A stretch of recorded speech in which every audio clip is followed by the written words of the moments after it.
wall sit, hollow hold, horse stance, push-up hold, bear hold. If one of those just exposed you, I'm going to show you exactly how to rebuild it. Here's what nobody tells you about aging joints. It's not the joint that's failing.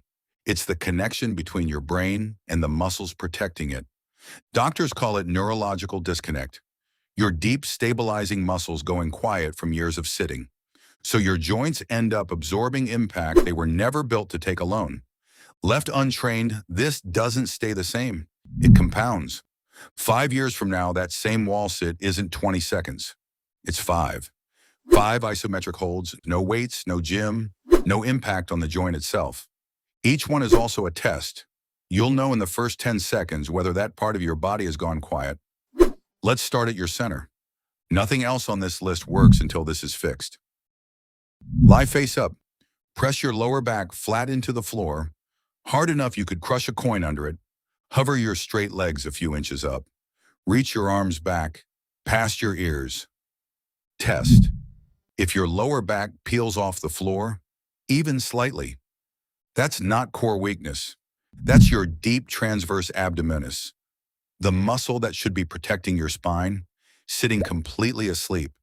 The mistake almost everyone makes here. They let their lower back arch to fake the hold. If you're not feeling it in your deep core, you're just hanging on your hip flexors, training the wrong muscle entirely. I picked this one first because everything downstream, your legs, your hips, your shoulders, sits on top of this foundation. Week 1, knees bent, arms hovering, 3 sets of 15 seconds. Back glued to the floor the entire time. Week 2, 1 leg extended straight. Week 3, full extension, 30 seconds. This is the test from the opening. Back flat against a wall, thighs parallel to the floor, heels driving down like you're pushing the earth away. If your knees ache doing a normal squat, that's not the squat's fault. It's patellar friction from a joint carrying load it can't currently absorb.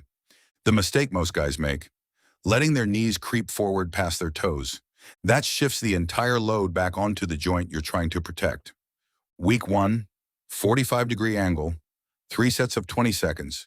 Week 2, deeper, 30 seconds. Week 3, full 90 degrees, fight for 60. Feet twice shoulder width, sink your hips down, spine stacked straight up. Tight hips at this age usually aren't tight from lack of stretching. It's neurological lockup. Your brain intentionally clamping the hips shut because it doesn't trust your balance yet. This exact instability is what's behind most falls after 50.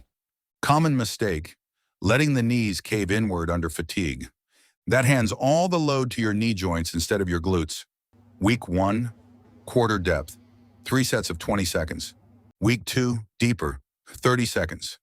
Week 3, thighs parallel. Fight for 60. This is the one almost nobody passes clean on the first try.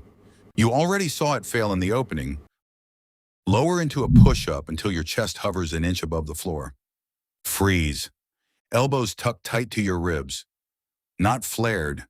If your shoulder pinches here, that's not a sign your pressing days are over.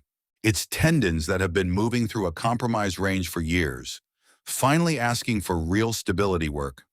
The mistake that causes most shoulder injuries in guys over 50 isn't lifting too heavy.